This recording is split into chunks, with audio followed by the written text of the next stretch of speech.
desde el embarazo, no, nunca ningún riesgo ni ninguna condición. O sea, todo fue como tan normal y tan perfecto que yo nunca en el embarazo con Luna pensé que podía como terminar en una muerte gestacional. Un médico me dijo, ustedes lo pueden volver a intentar, o sea, esto es como si nada hubiera pasado. Me dio mucha ansiedad después, muchos pensamientos intrusivos, muchos pensamientos que me conectaban con la muerte. Entonces era con una ansiedad constante. Es muy difícil uno levantar la mano y uno decir como quiero hablar de esto.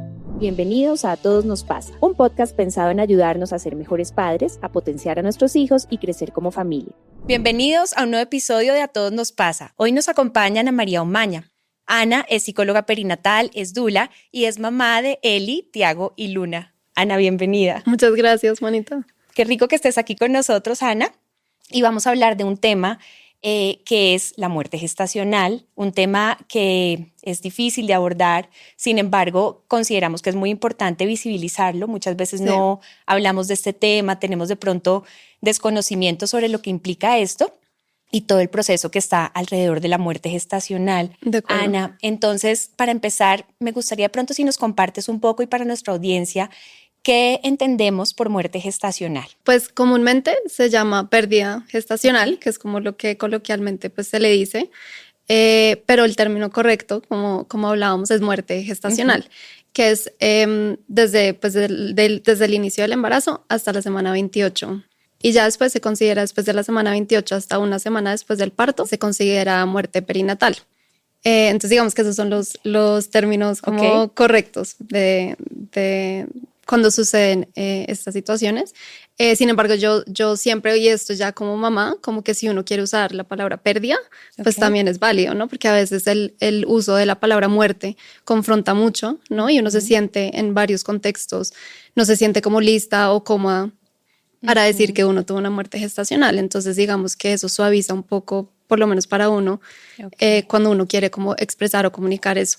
Eso lo aprendí de mi ginecóloga, que ella me dijo, es que no se te ha perdido nada, se murió, o sea, se murió tu hija. Entonces eso también lo ayuda a uno a afrontar el duelo. Entonces cuando se vive un duelo en esa etapa gestacional, una manera como de afrontarlo es no llamándolo como una pérdida, sino como una muerte. Por lo que es el nombre realmente que se debe utilizar primero pues para poder también entender y aceptar un poco esta situación, pero de ahí se desprende todo esto de lo que o lo que queremos compartir acá, y es un poco de lo que no se habla, ¿sí? Ponerle nombre, porque a veces como estos temas pues son dolorosos, son difíciles, de pronto nos da miedo un poco ponerlos sobre la mesa, y creo que para empezar el punto de partida es tener los nombres que son como lo has explicado, Ana. Y bueno, si nos puedes compartir un poco tu historia desde el primer momento que decidiste ser mamá, cuéntanos un poco cómo ha sido ese camino. Bueno, yo siempre quise ser mamá, o sea, desde chiquita, siempre lo soñaba. De hecho, en los recreos del colegio, en vez de ir a jugar con mis amigas, me iba a la guardería del colegio a cuidar a los niños de los profesores. Entonces yo siempre tenía como ese deseo de ser mamá muy grande, tal vez como de querer ser esa mamá o de ser ese apoyo incondicional para alguien que yo no tuve. El cuidar a otro. Sí, como el poder ser como esa figura de sostén y de cuidado, como que eso es algo que yo deseaba mucho. Entonces, bueno, conocí a Sebas, a los 5 años nos casamos. Y empezamos como, bueno, ¿qué tal que nos demoremos un año en buscar? Porque es lo normal, ¿no? Uno no sabe cuánto tiempo. O sea, desde el comienzo lo hablaron. Sí, no, desde antes.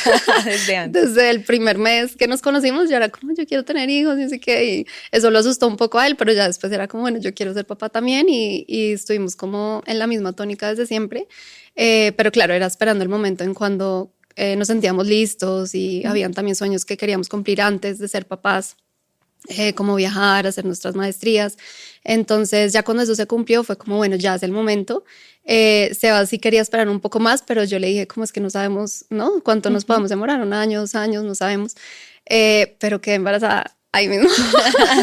O sea, literalmente ahí mismo. Entonces eso fue también como choqueante, porque pues no esperábamos que fuera tan rápido, ¿no?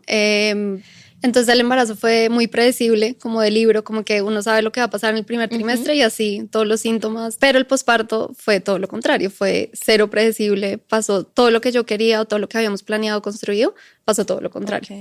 Entonces ahí yo siempre digo que Elena a mí me enseñó a ser una mejor persona, una mejor mujer, más allá de como mi rol como profesional, como doula y como psicóloga, pero también, o sea, yo soy una mejor doula y una mejor psicóloga gracias a ella, porque ella me enseñó que no importa si no le doy pecho, no importa si no tuve ese parto soñado, ese parto vaginal, soy suficiente para ella y no necesito esas cosas para ser una mejor mamá, ¿no? Porque una a veces tiene como ese checklist de todas las cosas que uno quiere hacer como para ser una buena mamá y puede que eso no se cumpla. Entonces, las cosas cambian, las cosas no dependen ocurren, de uno o no dependen como lo esperabas. Exacto, entonces ese ideal de mamá que yo tenía, pues fui otro completamente, no el que yo había soñado.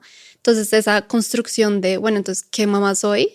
Y qué significa para mi vínculo con mi hija y darme cuenta que mi vínculo era igual de hermoso con mi hija que una mamá que da pecho o que una mamá que tuvo su parto vaginal fue un proceso súper lindo para mí, que al principio obviamente no lo veía así, claro, pero ya después fue como un agradecimiento profundo por mi cesárea, un agradecimiento profundo por la fórmula, por la lactancia diferida que yo hice, como por todos los eventos que me tocó, pero que ya después los vi como que fue la manera en que yo logré también sostener a mi hija y cuidarla, entonces... De alguna manera les diste un significado diferente, los resignificaste, porque sí, creo que ese punto que mencionas es muy importante porque a veces como mujeres creemos que el estándar es ¿no? Y que si no, las cosas no se dan de la manera como el libro, ¿cierto? Como que no estamos haciéndolo bien, no estamos haciendo las cosas correctamente y esos sentimientos de culpa seguramente están ahí. Sí, un montón. Entonces, porque además como yo como doula tenía muy claro que era lo mejor,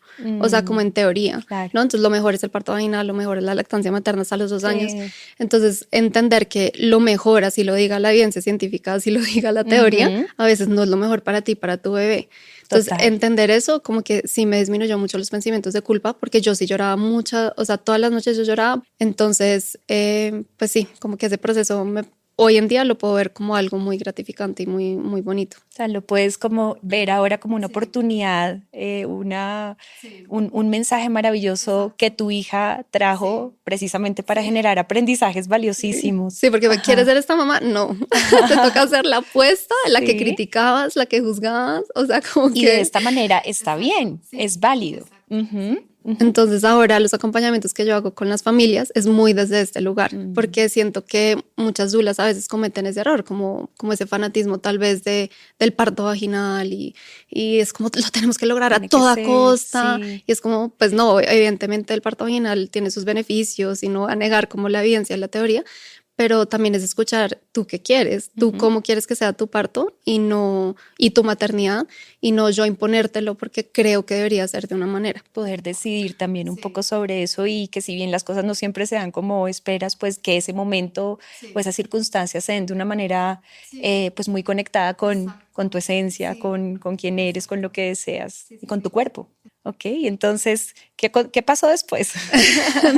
Entonces, después de Elena, bueno, me di cuenta pues que los primeros meses, bueno, yo aparte de la depresión postparto me dio preeclampsia severa, que es que la tensión se sube pues un montón. Eso digamos que fue uno de las causas también de la depresión postparto, porque vivir en un momento como el postparto que es tan delicado, tan vulnerable para cualquier mujer, claro.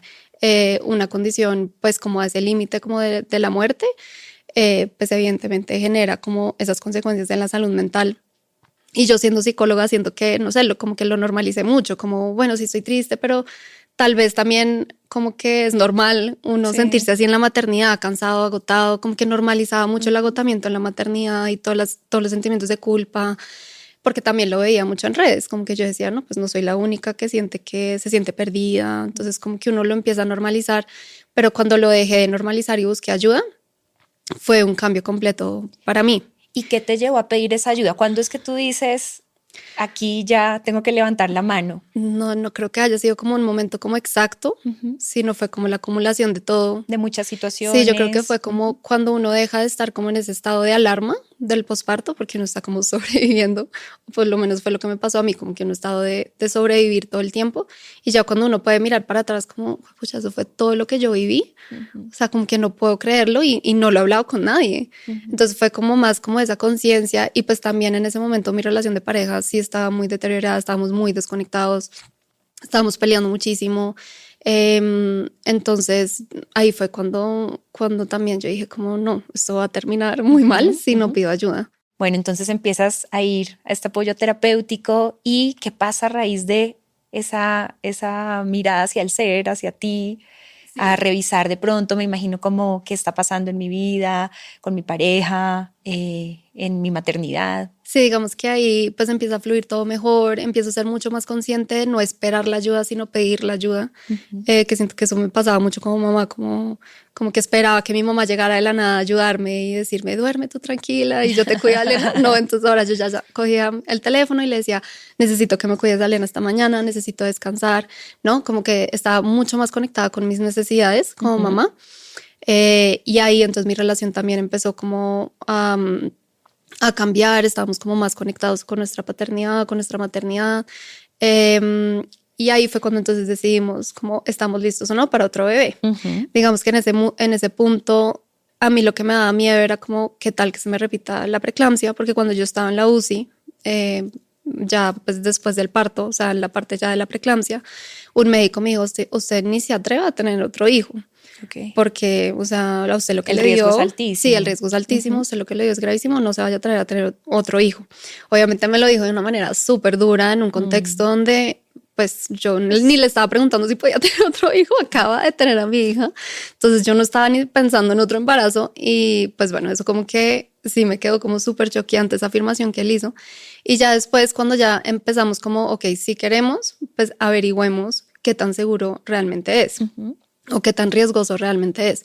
Entonces ahí dimos con una ginecóloga que pues ha sido clave en todo este proceso, tener como el apoyo de un profesional médico que sea consciente, ¿no? Que sepa cómo acompañar estos momentos y que no sea como desde tan lo frío. Humano, ¿no? Sí, desde lo humano. Desde la sensibilidad y la conexión realmente, sí, más allá de lo médico, que es importante, pero pues hay que ir a ese ser. Entonces ella nos dijo como pues que evidentemente había un riesgo que se repitiera la preeclampsia, pero que ella estaba como confiada en que nos podía guiar y que si era un deseo que nosotros teníamos, que era algo controlable.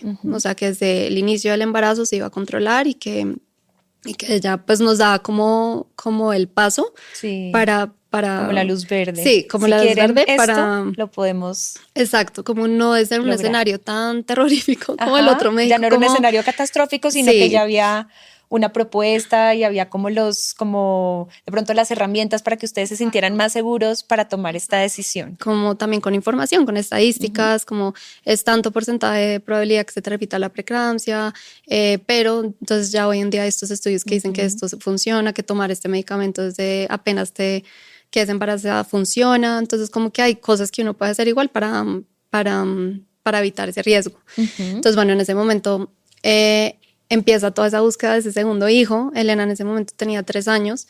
Entonces también en la sociedad es como, ¿y cuándo el segundo hijo, no? Entonces uno ya se sentía tarde porque 3 años. Entonces Elena va a tener 4 cuando nazca, entonces van a llevar. O sea, como que uno ya empieza con toda esa cuenta y uno no piensa si uno realmente está listo o no.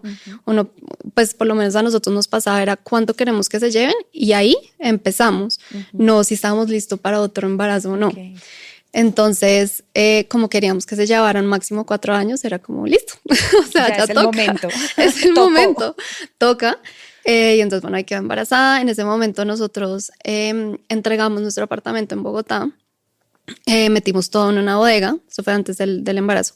Metimos todo en una bodega y nos fuimos a viajar por unos meses. El plan era como viajar por unos meses con él y ir a visitar a la familia de mi esposo que queda en Estados Unidos, ir a Santa Marta. Bueno, ese era como el plan inicial. Pero quedó embarazada en Santa Marta al mes como de ese plan y ya teníamos el plan a Estados Unidos.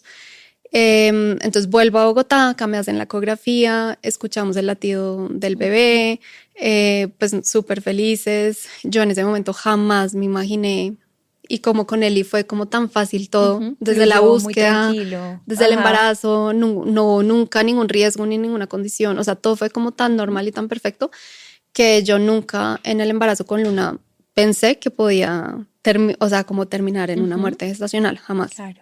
Yo estaba súper confiada, entonces puedo viajar, puedo hacer de todo, como que nunca dudé como de poder seguir haciendo eso. Y fue ya en ese viaje a Estados Unidos que ya ahí fue ya todo lo que pasó. Entonces, como te conté, ya habíamos escuchado el corazón de Luna. Elena ya le hablaba la panza, ya habíamos como uno muchas veces siente que en el embarazo no hay esa conexión con el bebé. A mí me pasó con Elena que se demoró un poquito más, como en el segundo trimestre, cuando uno ya empieza como a sentir las patadas del bebé, los movimientos, es como más fácil sentir esa conexión, porque uno a veces dice estoy embarazada, pero como que me siento igual. Todavía no lo percibe, no está tan sensible. Exacto, sí. Y uno lo único que siente tal vez son los síntomas feos, pues como el vómito, el cansancio.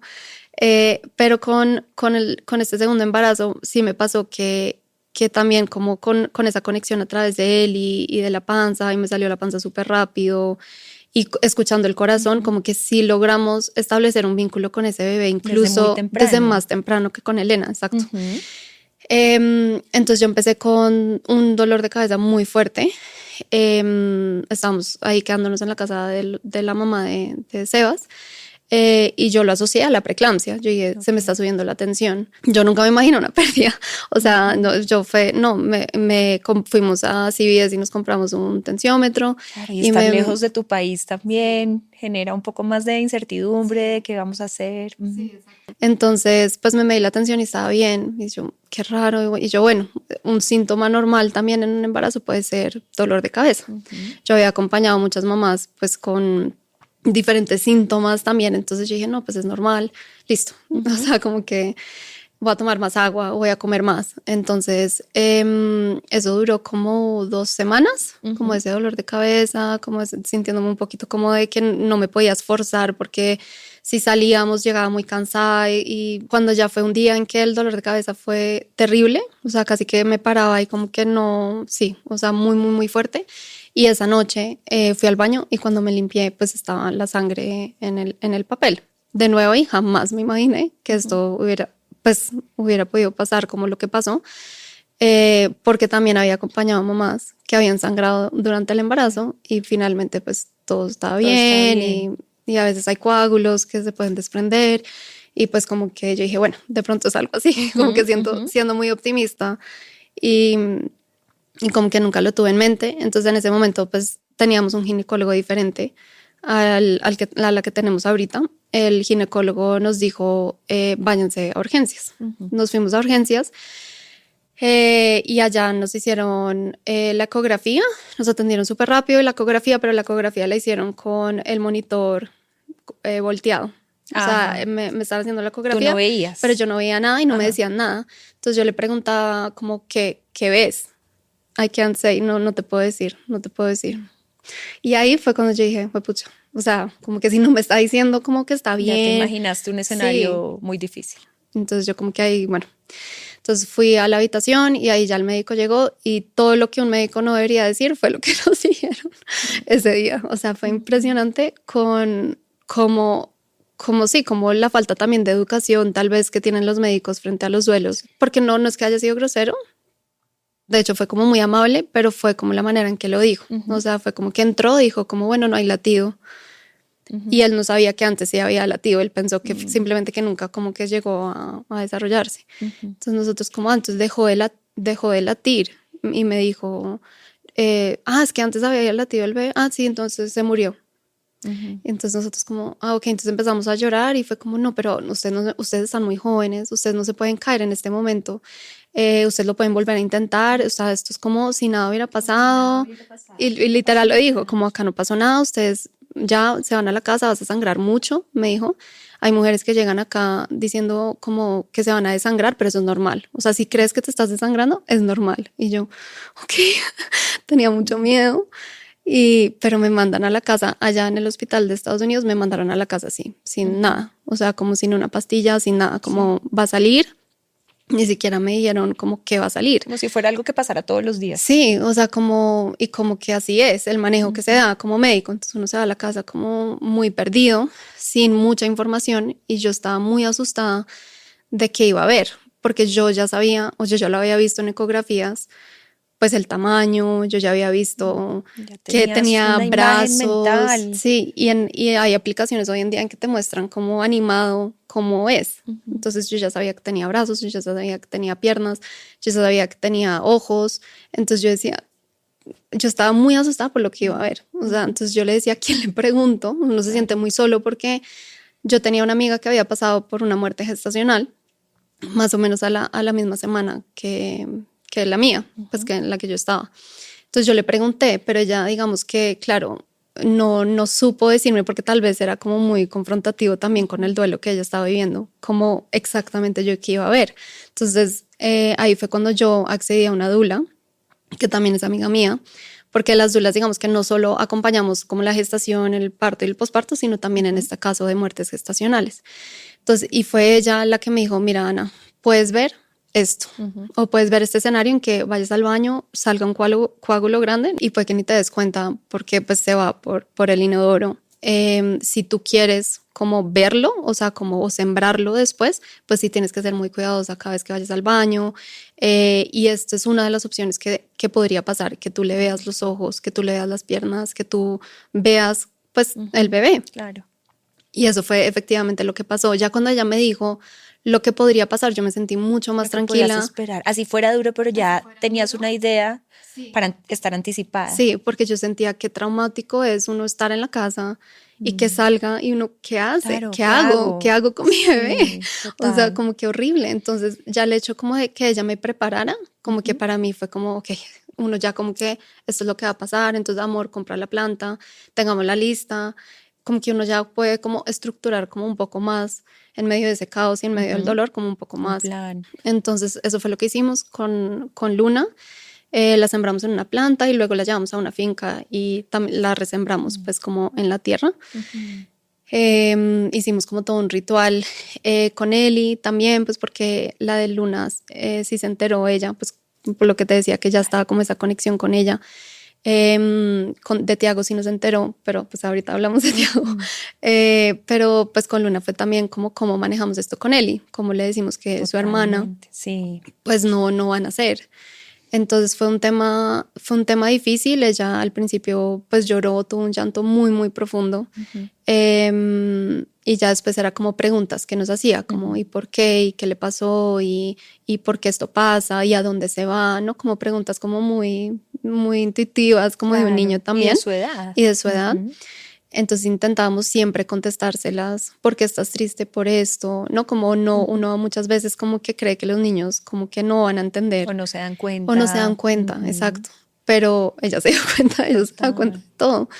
Entonces, por lo menos al principio sí intentamos como, y si ella no lo nombraba, nosotros nombrárselo a ella, como cómo te sientes de lo que pasó con tu hermana, porque a veces ella no lo podía nombrar o poner en palabras, pero sí lo demostraba con muchos desbordes o de otras maneras, ¿no? Como llorando por otra cosa y uno sabía, no, pues no estás llorando por eso, estás llorando, ¿no? Por lo que pasó. Ana, y es que tocas un punto muy importante y es que no solamente cambia la vida de la mujer, de la mamá que lo tiene en su vientre, sino que esto transforma una familia, esto impacta a toda una familia. Entonces, pues por supuesto también aquí tu otra chiquita, Eli, pues también hacía parte de toda esta situación y qué interesante, importante es cómo la involucraron también en este proceso, validar sus emociones, hablarlo, irla acompañando también en medio del dolor que ustedes estaban sintiendo. Sí, que eso fue súper difícil porque aparte de que estábamos en medio del duelo, también seguíamos obviamente siendo mamá y papá de Eli. Entonces era como uno intentar hacer las dos cosas al mismo tiempo cuando uno solo quería estar en la cama acostado todo el día. Claro, sacar energía. Sacar energía para jugar en ese momento, que te conecte con algo de felicidad, en un momento en que uno se siente como que todo está oscuro, que uno no entiende bien cómo lo que está pasando, pues es muy difícil. Entonces ahí el apoyo familiar es muy importante.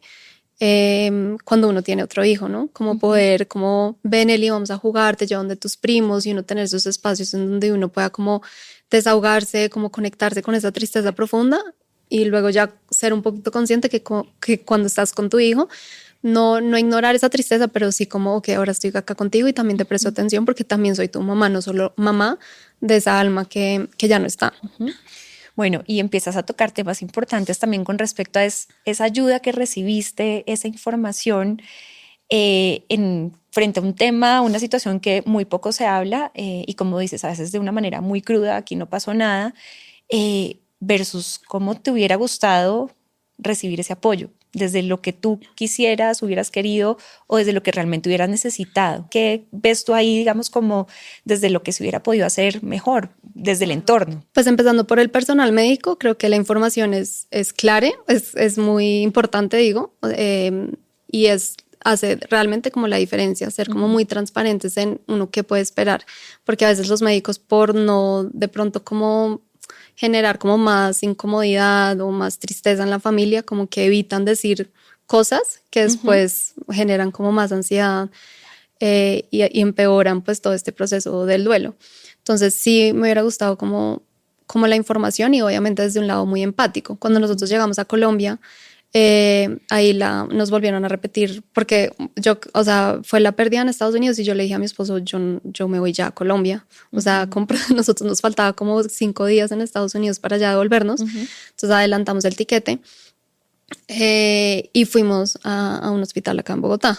Y en el hospital ahí me volvieron a hacer la ecografía, ahí sí mostrándome, que creo que eso es muy importante que uno pueda verlo, claro. Porque si no, entonces uno es como que no entiende, claro, yo lo había visto con latido, lo había visto y ahora ya no, pero no me lo muestran. Entonces ella me dijo, mira, este es tu bebé y mírale el corazón, no está latiendo. Entonces eso fue como súper, pues como choqueante, pero también como que uno lo ayuda a procesar como lo que está pasando. Todo esto. Sí, exacto. Entonces el acompañamiento del profesional médico fue mucho mejor en Colombia. La radióloga apenas terminó la ecografía, nos abrazó, tanto a mí como a Sebas. Me dijo, lo siento mucho, esto no es tu culpa. Entonces eso sí fue muy lindo, que sí recibimos. Entonces pues creo que eso es súper importante, como esa empatía, porque claro, 1 de cada 3 o 4 mujeres va a sufrir una pérdida, muerte gestacional a lo largo de la vida. Entonces como pasa tanto, pues hay cierta como que se pierde esa sensibilidad, ¿no? Como en el manejo y acompañamiento que se le puede dar a las mamás en ese momento y a los papás. Entonces creo que eso es súper importante. Y ya desde el lado de amigos y familias, sí hubo personas, por ejemplo, que no fueron capaces de decirnos nada. O sea, como que sabían. ¿No se ha hablado del tema? No se hablaba del tema. O sabían, sea, como que pero no lo conversaban con ustedes, no preguntaban. No, nada. Y obviamente entiendo la intención, que es como, no quiero incomodar, no quiero sacar un tema. Que de pronto remover un dolor que puede haber ahí, un poco desde el miedo de no confrontar o mover emociones fuertes en ustedes. Sí, como que si pregunto, ¿será que se ponen a llorar? Entonces prefiero como no hacer nada, pero eso también duele porque entonces es como, claro, no pasó nada y uno no lo va a poner. O sea, uno como en medio del duelo, es muy difícil uno levantar la mano y uno decir como quiero hablar de esto, porque pues uno es al revés, como que las personas que están acompañándote son las que tienen que decirte, ¿y tú cómo estás? Como que supe que pasó esto, ¿cómo estás? ¿Qué necesitas? Entonces siento que eso es muy importante para ese acompañamiento que la mamá necesita y el papá también. Y también como cada duelo es distinto, porque los 2 duelos que nosotros vivimos, tanto pues como el de Luna, pues te lo conté ya a detalle, pero el de Tiago, digamos que fue en la semana 7. ¿Cuánto tiempo pasa? Fue en noviembre la muerte gestacional de Luna y en marzo quedó embarazada de Tiago. Los médicos ahí mismo me dijeron, tú puedes buscar ya si quieres. Como que antes creo que había una recomendación de que uno tenía que esperar 3 meses, pero el médico me dijo, no, eso ya ha cambiado, tú puedes buscarlo ya si quieres, físicamente, o sea, como tu cuerpo está listo. Tu cuerpo está listo, pues obviamente no en ese momento, tienes que esperar a que se sane bien, pero pues podrías buscar en 1 mes, 2 meses, 3 meses. Lo más importante es que estés lista emocionalmente.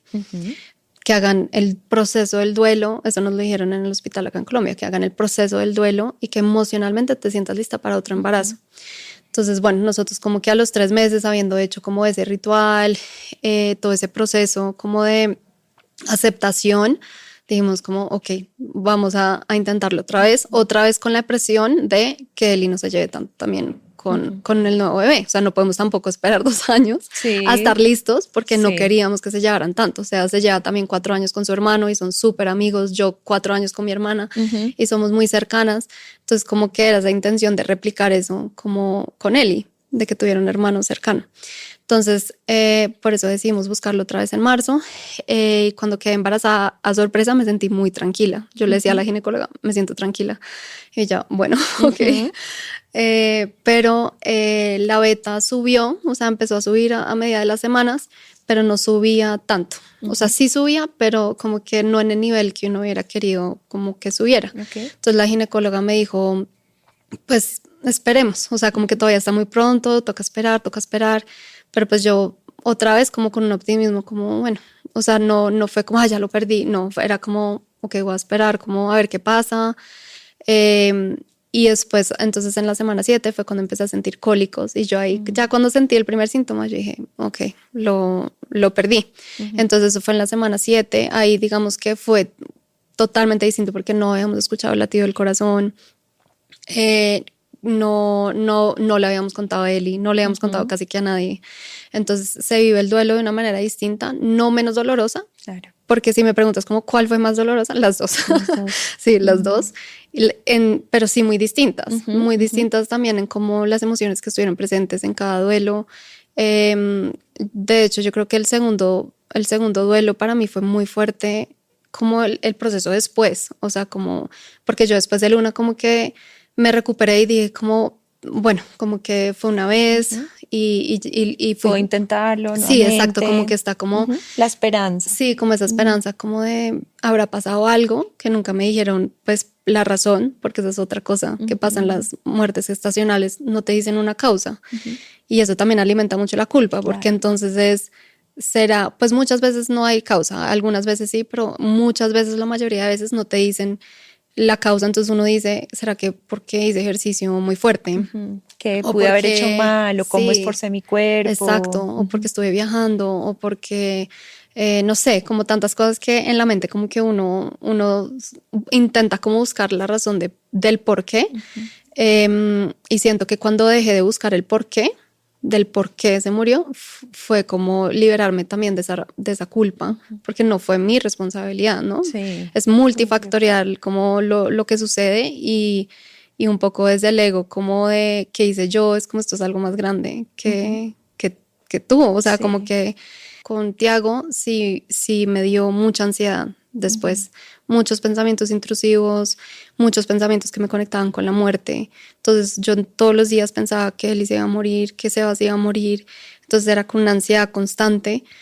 Y ahí es cuando busco una psiquiatra perinatal que me ha ayudado muchísimo a realmente como ir hacia atrás también y realmente sanar incluso lo que pasó con Eli, porque pues yo fui al psicólogo con Elena en el momento que te conté de la depresión postparto, pero con ella realmente fue a través de una terapia que se llama MDR, no sé si la conoces. Sí. Fue como volver a ese momento y mirar qué creencias había instalado, como qué momento traumático y poderlo como resignificar. Y hablas de un punto muy importante y es cuando tienes este apoyo especializado que empiezas realmente como a liberar un poco esa carga emocional que tienes. También creo que es muy importante porque creo que muchas mujeres pueden sentir una amplia gama de emociones y creo que eso conecta mucho con ese proceso de duelo. Tú bien lo decías, cada uno es muy diferente, ¿cierto? Incluso entre mujeres también que pueden tener una muerte gestacional, una pérdida, pues lo viven de una manera diferente. ¿Qué podrías recomendarles a las familias, a las mamás que han tenido una pérdida, digamos, frente a todo ese proceso de duelo, sabiendo que cada uno es tan único y como tan diferente? Pues eso mismo, como buscar ayuda, buscar ese apoyo, porque a pesar de que para la sociedad sea, ok, tuviste esta muerte gestacional, no hay, creo que ni siquiera licencia, o sea, de unos días que uno te da, pues el hospital te dará, no sé, una semana y ya después te toca seguir la vida, entre comillas, normal. Pero algo de lo que yo me di cuenta es que uno sí vive un posparto igual en estos escenarios. O sea, yo tuve un posparto con Luna. Uno está con las hormonas del embarazo y luego está ese bajón igual como en el posparto cuando tienes a tu bebé. Igual se vive así en una muerte gestacional. Tienes todo ese bajonazo de hormonas, tu útero se está volviendo a disminuir. Cosas que pasan también cuando nace un bebé vivo, también pasan cuando pares o cuando nace un bebé muerto. Sí. Entonces entender que uno vive un posparto es como también como darse el permiso de tomarse ese tiempo y ese espacio de sentir lo que pasó y no ir al trabajo como si nada al siguiente día. Eso es lo que yo siento como que a nosotros nos ayudó mucho como a afrontarlo, como que estamos en un posparto en este momento. Y si podemos dedicarle como esa importancia y ese respeto hacia este proceso, nos va a ayudar también a que este proceso de duelo se viva de una manera diferente y no como olvidar lo que pasó y continuar. Sí.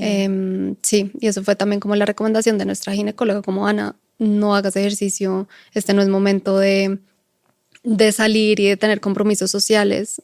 Estás en un momento de duelo y de posparto. Sí. Entonces, como que uno hacer conciencia de eso ayuda muchísimo, pedir ayuda, acompañarse de personas y uno como poder decir lo que necesita, también es muy importante también con la pareja, porque la pareja está viviendo también el mismo duelo, pero de una manera completamente también distinta.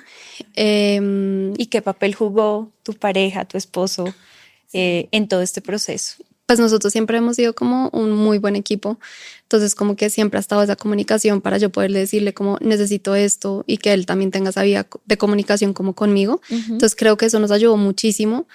Y también nos ayudó mucho a entender eso, que el duelo de él era diferente, porque a veces cuando yo estaba triste y no lo veía él triste, yo decía, entonces no fue tan importante para él. No, uno puede llegar a pensar como mi pareja no le importó porque claro, él no lo sintió, no, el proceso de una mamá igual obviamente es distinto. Entonces entender que él lo vive de una manera distinta y que las emociones de él son distintas, pero que tenemos igual como ese apoyo en común, nos ayudó también un montón. ¿Y cómo vives hoy, por ejemplo, con él, digamos, ya después de estos dos duelos? Creo que esto es algo que sigue su camino. Yo creo que no hay un punto en que uno diga, hasta aquí llegó el duelo. ¿Cómo manejas esto en casa con él, digamos, hoy en día que ya va creciendo, que ya tiene 5 años, creo, tiene 5 años? ¿Cómo se tramita esto en la familia, estas pérdidas, estos duelos y estas emociones? Sí, pues al principio, como te dije, como que sí teníamos una comunicación muy abierta y cuando ella tenía una pregunta de Luna se lo contestábamos o a veces nosotros se lo proponíamos, como cómo te estás sintiendo tú sobre este tema, sobre Luna. De Tiago no se enteró porque fue como una semana tan cortica que yo ahí sí dije cómo me voy a esperar a ver qué. Y bueno, esto ya es aparte, pero Eli es como una niña que también ha tenido como comportamientos de ansiedad.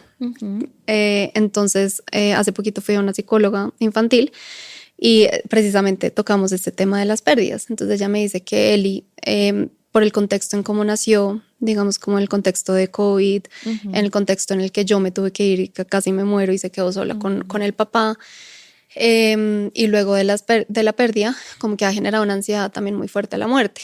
Entonces ella pregunta muchísimo sobre la muerte y qué pasa, o sea, casi que día por medio está preguntando como ¿y qué pasa si tú te mueres? Y como muy parecido a lo que yo tuve también, como esa ansiedad como y esos pensamientos, y la recomendación de ella fue como no nombrárselo tanto ya, o sea, como que darle un espacio en que sí, Luna existió, pero no estárselo proponiendo nosotros solo si ella nos lo propone. Entonces, digamos, así es como lo estamos manejando en este momento, como que si ella obviamente nos habla de lo que pasó, se lo hablamos con mucha naturalidad, pero no es algo que nosotros le estemos diciendo como acuérdate que tuviste una hermana o no, como que siento que...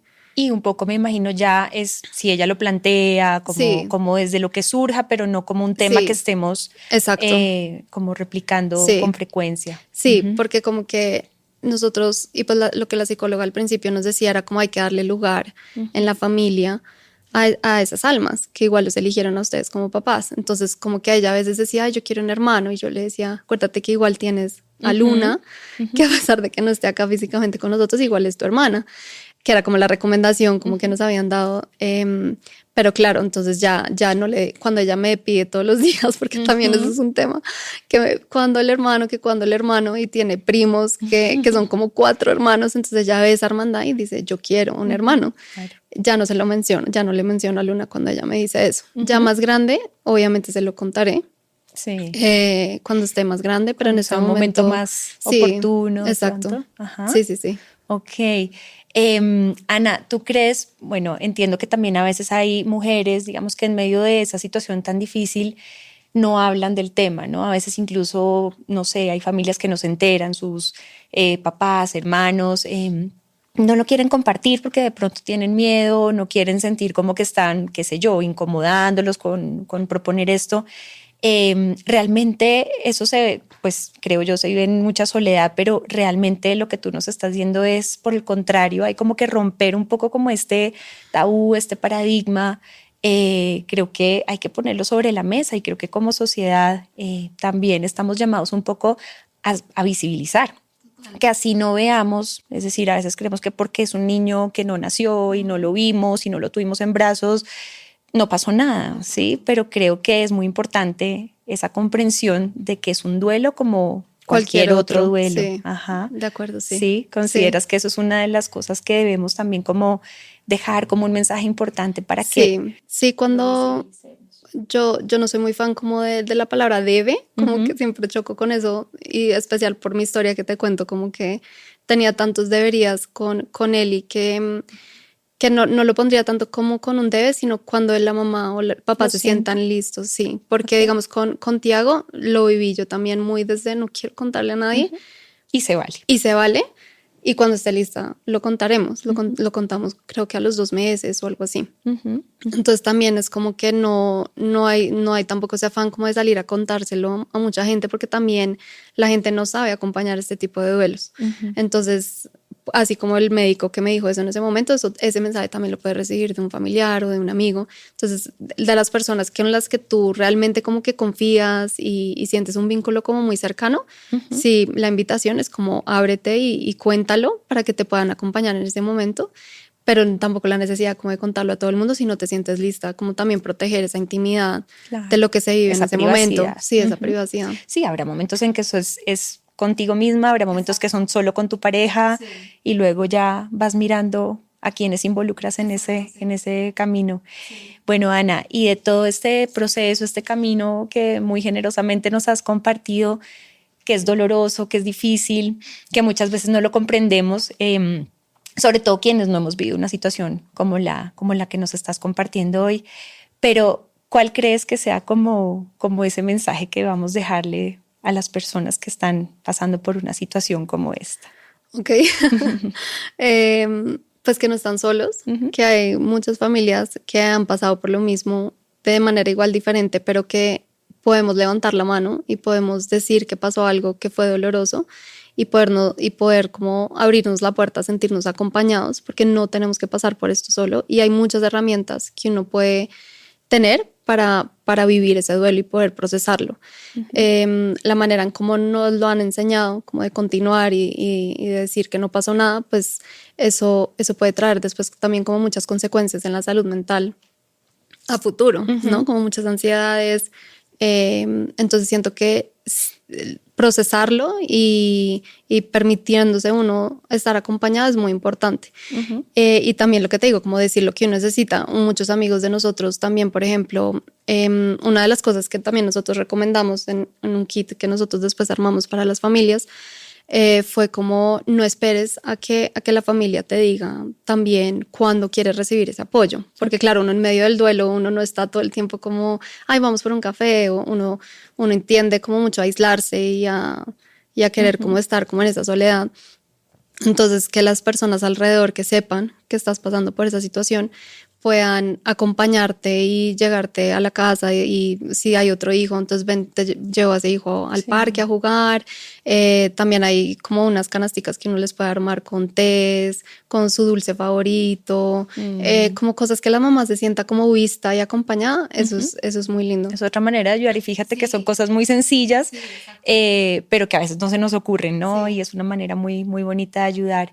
Es que siento que el acompañamiento psicológico es clave, porque, digamos, nosotros ahorita estamos en esa búsqueda otra vez, y después de Tiago fue como, no queremos otro hijo, y una época en que estaba bien, decidimos como no lo vamos a volver a intentar, pero después fue como sí queremos volverlo a intentar, pero para volverlo a intentar sabemos que solos y sin ningún acompañamiento va a ser muy difícil.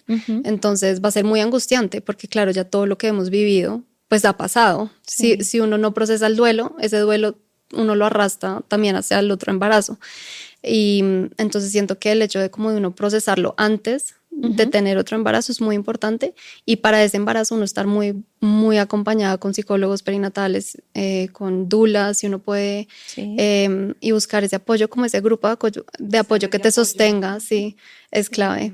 ¿Cuáles serían los mayores aprendizajes que pudieras compartirnos como de toda esta vivencia, de todo como esta transformación, este camino que sabemos que es bien duro, pero siempre yo creo que, como decíamos, hay un propósito para las cosas, y de pronto, ¿cuáles han sido para ti esos mayores aprendizajes? Pues creo que uno sí sea, uno que puedo pensar como rápido es como el hecho de la decisión de ser mamá otra vez.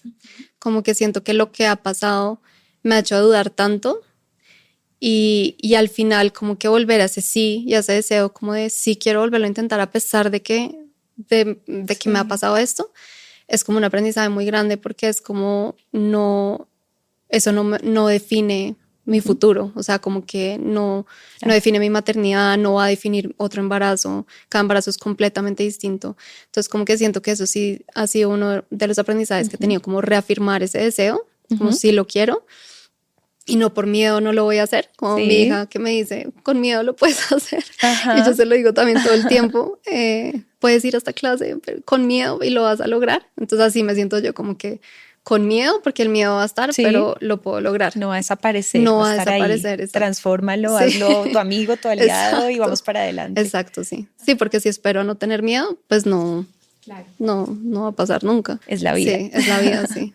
Ana, quiero agradecerte de verdad desde el corazón por venir a este espacio, por compartir con nosotros con tanta generosidad esta historia, y por llegar a tantas familias que seguramente este mensaje y tu historia también les va a impactar. Gracias. Para seguir avanzando en el camino de la maternidad, de la paternidad y de la crianza. Muchas gracias. Gracias a ti.